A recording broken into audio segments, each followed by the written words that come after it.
Nothing says you can't just throw the old cooler right inside the entry door, reach in and grab yourself your favorite barley pop. Well, no, I wouldn't. No, I wouldn't recommend driving after a barley pop. Don't recommend that. Should have thought about that. I don't think a lot before I speak. My wife will confirm. So I had a thought.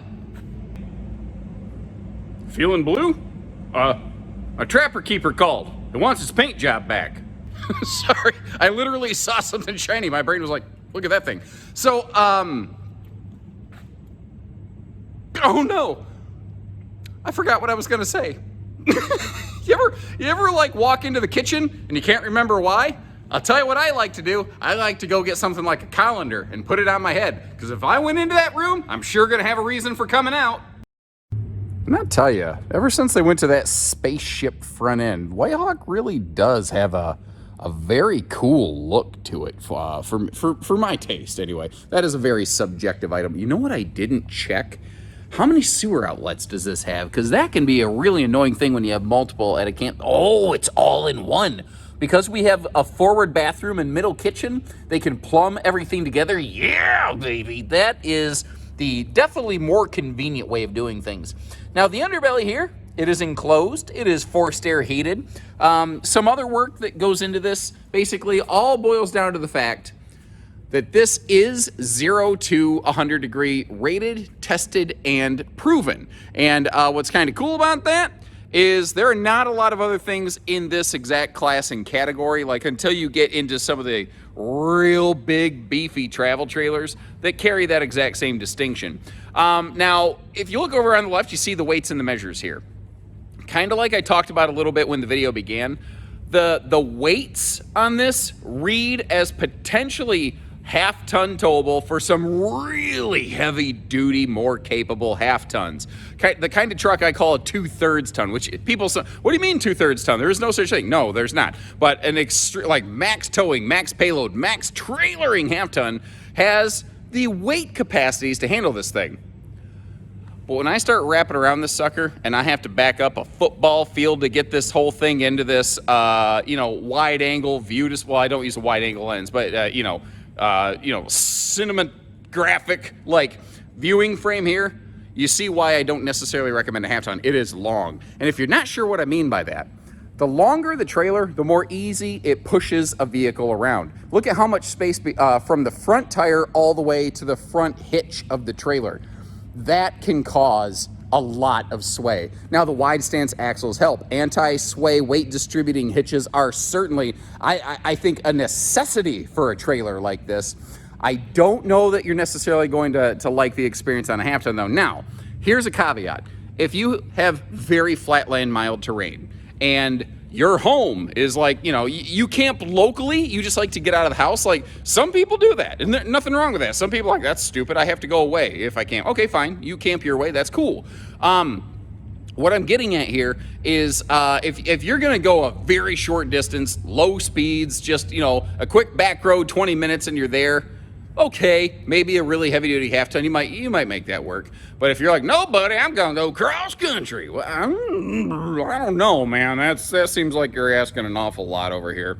Now, I'm gonna call this not a camp kitchen. I'm gonna call it a camp convenience center. The outside mini fridge, definitely very, very handy. Having the power outlets over there, very, very cool. But you also have like, I mean, you can hear, like, how often have you heard me at a loss for words in my videos? I've done over 6,000 some odd videos. It's not often I'm at a loss for words. They have an outside, like, shower sink hookup, but that's a drawer, not a sink. I mean, I suppose it could hold water. I don't think you want to use that as a sink unless you drill a hole to drain everything in the bottom of it, which could be done. But then you're dribbling gray water onto the ground, and parks don't like that. You shouldn't really do that if you can avoid it. So that was it's an interesting thing to me, the inclusion of that little outside hot-cold shower hookup. I don't know. Obviously, I'm gonna move on because I'm like a stick in the mud. I'm stuck on that thing right there like a fly trap.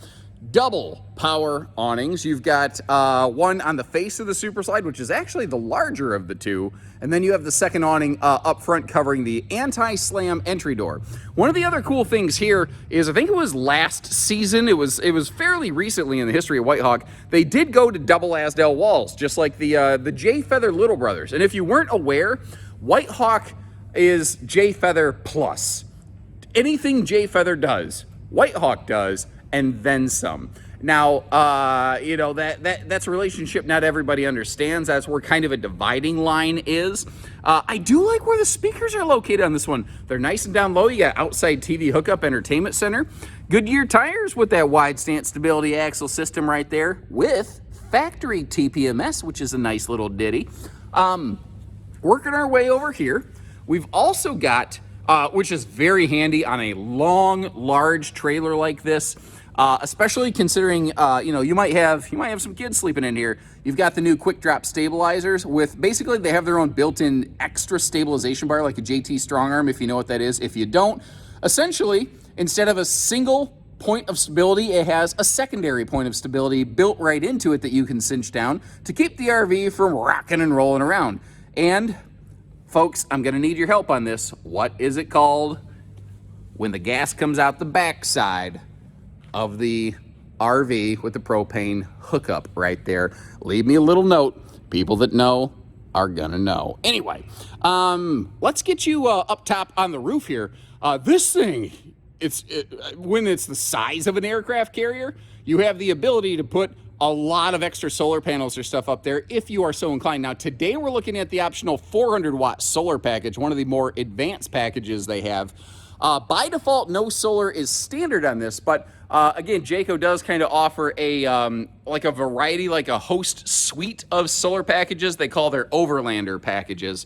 I think that 400 package is a really strong pound for pound, dollar for dollar thing. You know, it's a little bit upscalable, but it's pretty robust right from the factory level. And like this one, having that optional gas electric two-way fridge, you're gonna be pretty capable of enjoying a lot of 12-volt usage on this RV, pretty much anywhere you like. Now, notice how there's that privacy shade in that entry door. And then, obviously, we've got that extra large cargo door right here, getting us over into that bunk space, because when you're going down the road and the slides have this thing cut off, you can load some cargo right down there. Now, if I'm gonna be picky, considering there's a cargo door here, and this is the tongue and groove plywood floor, by the way, this isn't a laminated floor, it'd be very easy to put a couple basic cargo tie downs here just to keep stuff kind of in place. And I don't think I pointed this out earlier, but that is where you're gonna have a heat vent for the bunk room. It's kind of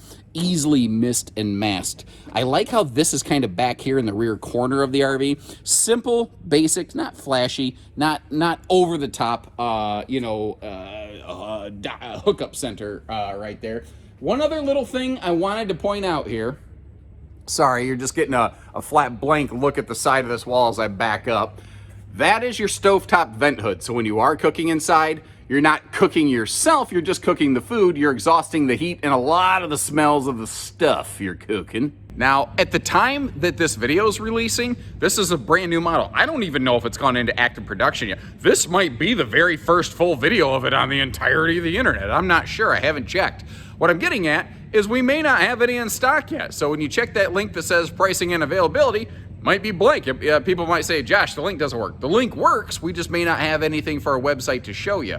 That will heal itself over time. In the meantime, you're welcome to give our team a call, especially if you'd like it built or spec'd out differently. Because remember, different shipping rates to our different stores and different available equipment packages like those solars or the fridge or whatever the case can very quickly swing the price by thousands of dollars, multiple thousands of dollars. So we can always get a figure custom tailored just for you. When you're ready, we're ready. We don't do hidden dealer fees. We just do everything else. So take care, stay safe, have fun, and happy camping, everyone.